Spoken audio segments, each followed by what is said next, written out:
अस्सलाम वालेकुम everyone, welcome back to my channel. आज हम स्टडी करेंगे chapter number 3 of Punjab land revenue act 1967। Chapter 3 क्या है? Appointment and powers of revenue officers. अब हमने हायरार्की देखनी है रेवेन्यू ऑफिसर्स की। रेवेन्यू के जितने मामला हैं वो सारे कौन देखते हैं? रेवेन्यू कोर्ट्स और रेवेन्यू ऑफिसर्स देखते हैं। ठीक है, उनकी अपॉइंटमेंट कैसे होती है, कौन करता है और इनके क्या रैंक है, प्रोविंस में कौन होते हैं, डिवीजन में कौन होते हैं, डिस्ट्रिक्ट्स में कौन होते हैं, आगे सब डिवीजन या तहसीलों में कौन से रेवेन्यू ऑफिसर्स होते हैं, ये हम देखेंगे। सेक्शन 7 सबसे पहले है क्लासेस ऑफ रेवेन्यू ऑफिसर्स।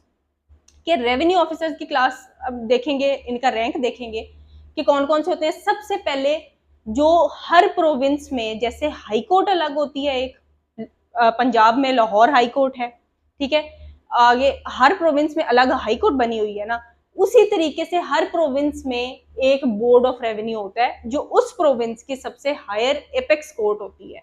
वो क्या होती है? बोर्ड ऑफ रेवेन्यू होती है। बोर्ड ऑफ रेवेन्यू के अंदर मेंबर्स होते हैं, एक उनका सीनियर मेंबर होता है और उसके अलावा बाकी और मेंबर्स होते हैं। तो मिलाकर जो है ये एक बोर्ड ऑफ रेवेन्यू बनता है।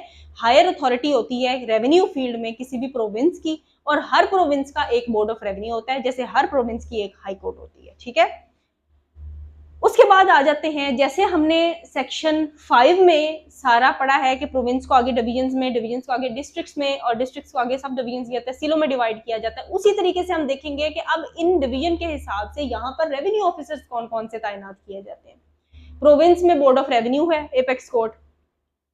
उसके बाद आ जाते हैं डिवीजन में। डिवीजन में होता है कमिश्नर। कमिश्नर जो है डिवीजन का सबसे हायर अथॉरिटी होती है रेवेन्यू फील्ड में। ठीक है, तो हर डिवीजन का जो है वो एक कमिश्नर होता है। उसके बाद आ जाए डिस्ट्रिक्ट्स में। हर डिस्ट्रिक्ट में एक कमिश्नर से नीचे जो है वो क्या होता है? कलेक्टर होता है, जिसको हम डिस्ट्रिक्ट कलेक्टर भी कहते हैं या जो है वो डीसी भी कहते हैं। ठीक है, डिप्टी कमिश्नर भी कहते हैं। तो ये हर डिस्ट्रिक्ट में एक डिप्टी कमिश्नर या डिस्ट्रिक्ट कलेक्टर होता है, जिसको हम डीसी भी बोलते हैं। उसके बाद आ जाए असिस्टेंट कमिश्नर। कलेक्टर से नीचे जो है ना वो छोटे ऑफिसर जो इनसे निचला दर्जा होता है जिनका, वो कौन होते हैं? अब इनकी सुपरविजन किन्होंने करनी है? कलेक्टर ने करनी है। कलेक्टर के ऊपर कौन होता है? हायर अथॉरिटी कमिश्नर होती है। कमिश्नर के ऊपर कौन होता है? बोर्ड ऑफ रेवेन्यू होता है। तो कलेक्टर के बाद जो है डिस्ट्रिक्ट्स में भी, आगे सब डिविजन्स में भी और तहसीलों में भी असिस्टेंट कमिश्नर जो है वो जो है वो काम देखने के लिए तैनात किए जाते हैं रेवेन्यू का। असिस्टेंट कमिश्नर होते हैं, उसके बाद असिस्टेंट कलेक्टर ग्रेड 1 ग्रेड 2 ये असिस्टेंट कमिश्नर ही होते हैं सारे। ठीक है, उसके बाद आ जाते हैं सेक्शन नंबर 8 पे। सेक्शन 8 है अपॉइंटमेंट ऑफ कमिश्नर्स और कलेक्टर्स। कमिश्नर मतलब डिवीजन का कमिश्नर और कलेक्टर मतलब district collector, district deputy commissioner जो कि डिस्ट्रिक्ट का होता है। गवर्नमेंट क्या करेगी? Shall appoint through notification. सिर्फ नोटिफिकेशन जरूरी नहीं होता, ऑफिशियल गजट में इसकी पब्लिकेशन भी जरूरी है। तो गवर्नमेंट जो है वो नोटिफिकेशन के थ्रू ऑफिशियल गजट में पब्लिश करेगी कि इस डिवीजन में ये कमिश्नर अपॉइंट हुआ है और इस डिस्ट्रिक्ट में ये डीसी अपॉइंट हुआ है। उसके बाद आ जाते हैं सेक्शन 9 पे, एडिशनल कमिश्नर्स और एडिशनल कलेक्टर्स। ठीक है, यहाँ एडिशनल की बात हुई है, असिस्टेंट की बात नहीं हुई। एडिशनल जो है वो सेम रैंक पर होते हैं लेकिन एडिशनल होते हैं क्योंकि वर्कलोड बाज दफा बहुत ज्यादा हो जाता है। जैसे एडिशनल डिस्ट्रिक्ट जज होता है, एडिशनल सेशन जज होता है ना, उनका सेम रैंक होता है, सिर्फ एडमिनिस्ट्रेटिव पार्ट जो है वो सेशन जज की या डिस्ट्रिक्ट जज की ज्यादा होती है। इसी तरह एडिशनल जो है वो सेम इन्हीं की तरह होते हैं, सेम रैंक होता है। अब डिवीजन में जो है एडिशनल कमिश्नर अपॉइंट किया जा सकता है, लेकिन उनके ऊपर कंट्रोल, जनरल कंट्रोल किसका होगा? कमिश्नर का होगा।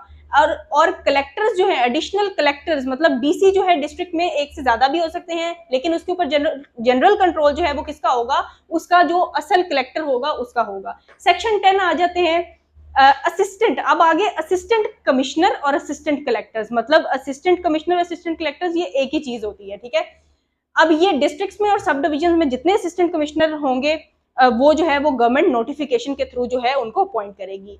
और इसके अलावा गवर्नमेंट जो है वो किसी भी कलेक्टर की, किसी भी डीसी की जो पावर्स हैं, किसी भी असिस्टेंट कमिश्नर को या असिस्टेंट कलेक्टर्स को डेलीगेट भी कर सकती है कि ये पावर्स जो है गवर्नमेंट जो है वो नोटिफिकेशन के थ्रू पावर डेलीगेट करेगी कि ये वाली जो पावर है, स्पेसिफिक पावर्स हैं, या ये जो है फलाने असिस्टेंट कमिश्नर को, असिस्टेंट कलेक्टर को डेलीगेट कर दी गई है। हो सकता है वर्कलोड ज्यादा हो या कोई और रीजन हो, लेकिन फिर भी जनरल कंट्रोल इनके ऊपर किसका होगा?